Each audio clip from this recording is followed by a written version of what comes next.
Decíamos ayer, profesor Bustillo, que una de las noticias impactantes por estos días en el mundo son los sucesos de Egipto, donde los militares acaban de derrocar a los hermanos musulmanes que por primera vez habían accedido al poder. Entonces, eso ha causado mucha preocupación porque Egipto tiene un peso específico en la política, sobre todo en el Medio Oriente, muy importante. Y eso el mundo occidental lo está mirando con mucho cuidado. Así fue siempre. Recuerde usted que Napoleón estuvo allá en Egipto para evitar la expansión del Imperio Británico. Se decía que desde ahí era una base para atacar a la India, que ya era dominio británico. Dominio británico. Pero entonces lo que yo creo, pues los desórdenes los está mostrando la televisión todos los días. Pero ¿qué es Egipto? Nosotros hemos oído hablar de Egipto, pero ¿qué es Egipto? Comencemos recordando que es una de las más brillantes y antiguas civilizaciones. Casi que coetáneo con Sumer. Y recuerde usted que la historia se dice que empieza en Sumer. La historia empieza en Sumer. Esto tiene una antigüedad, aquí hablamos en milenios, no hablamos en los 16 años del Frente Nacional, sino milenios. Recuerde Napoleón en la batalla de las pirámides, 40 siglos de historia, soldados os contemplan, así comenzó una de las famosas arengas militares de Napoleón. Exacto. Entonces, Egipto, primero que todo, eso tenemos que tenerlo muy en cuenta, oficialmente se llama República Árabe de Egipto, ese es el nombre completo. Y su nombre original por allá, su nombre antiquísimo, primero se llamaba Kemet. Kemet. Tierra Negra, sí. Tierra Negra. ¿Por qué Tierra Negra? Porque el Nilo pasaba y entonces dejaba una capa ahí de tierra negra que favoreció los cultivos, favoreció las vacas gordas en muchas oportunidades, doctor Correa. Y entonces eso explica por qué la importancia de Egipto, porque ese río que le da el don del Nilo. El don del Nilo, decía Heródoto, Egipto es un don del Nilo. Ese limo fue el que hizo de una potencia económica a Egipto y de ahí su peso específico. No vamos a mirar esa historia milenaria, que eso es apasionante. Que hay que decir que tiene nombre epónimo de un héroe que fue Egipto. Egipto no se llamaba Egipto, si usted lo está diciendo. Pero y entonces Heródoto, los griegos paseaban mucho por Egipto, le pone el nombre del héroe Egipto. Egipto, que los hijos del héroe Egipto se casaron con las hijas de Danao, con las 50 Danaides.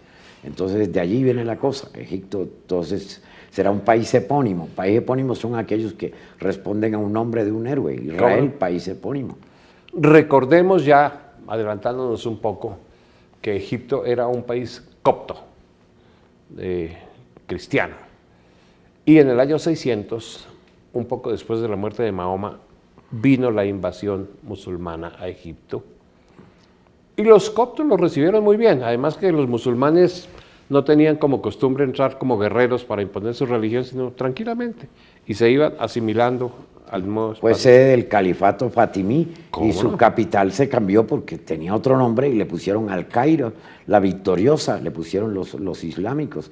Sí, indudablemente, interesantísima la historia de Egipto. Sí, es absolutamente interesante y los tres imperios en que se dividió la antigüedad fueron los dueños del arte universal, luego de la economía.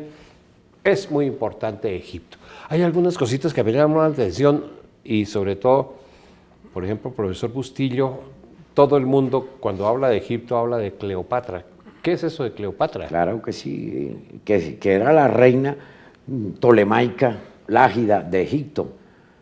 Y entonces, pues el problema que había en Roma se trasladó a Egipto, porque uno de los generales, Julio César, famosísimo, cesarista, se fue a Egipto, se enamoró de Cleopatra y hasta tuvo un hijo con ella, y después la llevó a Roma y el hijo, a Cesarión. Y después los que van a vengar la muerte de César en el año 44, Marco Antonio y Octavio, que habían sido sus generales, sus tribunos de caballería, etcétera, gente tropera, también tienen que ver con Egipto, porque allá está Cleopatra y Cleopatra se enamora, o Marco Antonio se enamoró perdidamente de Cleopatra. Parece que trató también de enamorar a Octavio después de la batalla de Actium, sí, pero Octavio como que no le paró bola. Mejor dicho, era una réplica de las Ibáñez, pero en Egipto. En Egipto, aunque no conocemos una fotografía, un grabado de Cleopatra.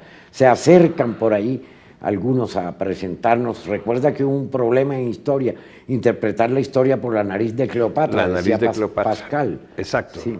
Si la nariz hubiera sido más corta, la historia habría sido distinta. Hubiera sido otra, pero porque bueno, los generales no se enamoran así. De síes no se compone la historia.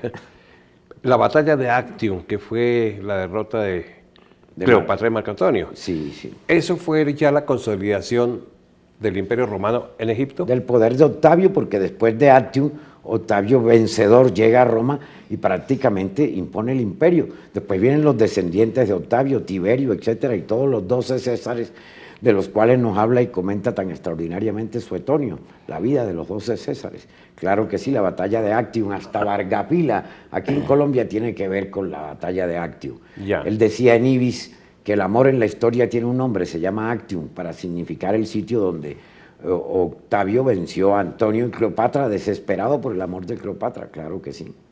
Y eso que ahora que nombra usted esas referencias literarias, acordemos también al maestro Valencia, con sus camellos, lánguidos camellos en los arenales de grandes Nubia. pasos miden un arenal de Nubia, Sí. El primitivo nombre del norte de África, Nubia, Túnez, todos esos países que quedan ahí cerca de Egipto. Ahora. Y recuerde que allí iban obligadamente los orientales a consultar nada menos, allí fue Alejandro, al oráculo de Siva, que quedaba siempre retirado, quedaba en Libia, si no estoy mal, y ahí hablaba el mismo Amón.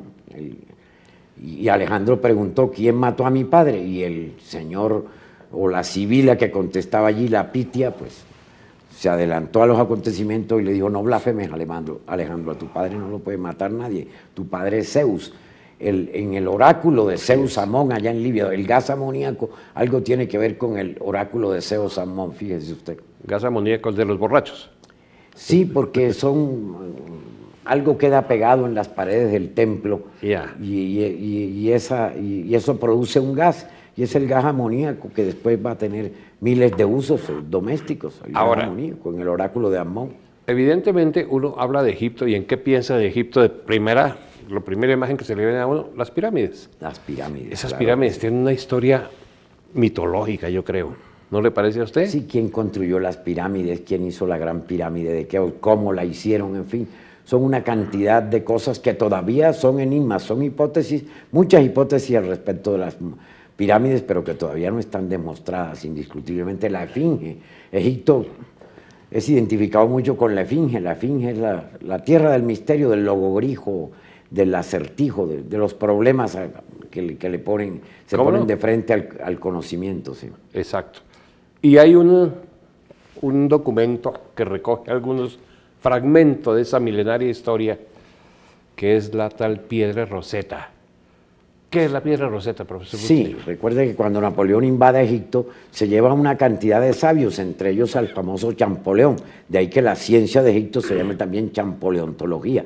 Él fue quien descubrió prácticamente la piedra Rosetta, la descubrió un soldado en la localidad de Rosetta, pero ahí en esa piedra de basalto negra están 3 idiomas que hablan de la coronación o la mayoría de edad de Ptolomeo V, y entonces eso facilitó necesariamente porque estaba en griego y en jeroglífico y en demótico, y entonces de ahí comenzó a emerger en la historia la tierra de Egipto, por ese descubrimiento de la Rosetta. Acordándome yo del libro de los muertos, y de ahí por los muertos vienen los faraones que están momificados, inclusive en el Cairo. Sí, señor.